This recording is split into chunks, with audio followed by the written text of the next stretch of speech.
پنجاب کے شہر فیصل آباد کے علاقے مدینہ ٹاؤن میں قائم مدنی مرکز فیضان مدینہ میں سجادہ نشین آستانہ عالیہ سواگ شریف لیا پنجاب سے خواجہ پیر محمد افتخار سواگی اور فیصل آباد سے سجادہ نشین آستانہ عالیہ نوشاہیہ صاحبزادہ محمد عرفان الورا اور دیگر کی حاضری ہوئی۔ شعبہ رابطہ بالعلماء کے اسلامی بھائیوں نے انہیں خوش آمدید کہا اور جامعۃ المدینہ اسلامک ریسرچ سینٹر، پاکستان مشاورت آفس سمیت دیگر شعبہ جات کا وزٹ کروایا اور وہاں ہونے والے دینی کاموں سے متعلق آگاہی بھی دی۔ اس موقع پر پیر محمد افتخار سواگی نے دعوت اسلامی کی دینی و فلاحی خدمات کو سراہا اور مدنی خبروں کو اپنے تاثرات بھی دیے۔ دل کو بہت خوشی پہنچی ہے الحمدللہ کہ جس طرح میں نے فیضان مدینہ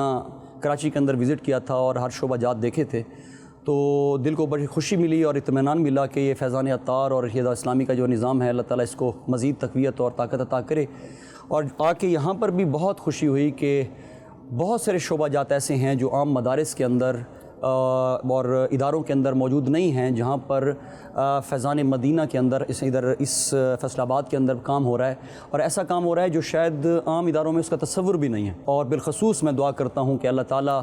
پیر محمد الیاس صاحب کو مدد اللہ العالی کو اللہ تعالیٰ آپ کا سایہ ہمارے سب پہ سروں پر تا دیر قائم رکھے۔ بعد میں معزز مہمانوں نے رکن شورا و نگران پاکستان مشاورت حاجی محمد شاہد اتاری سے بھی ملاقات کی، جس میں دعوت اسلامی کے دینی و فلاحی کاموں کے حوالے سے گفتگو ہوئی۔ آخر میں حاجی محمد شاہد اتاری نے دعا بھی کروائی۔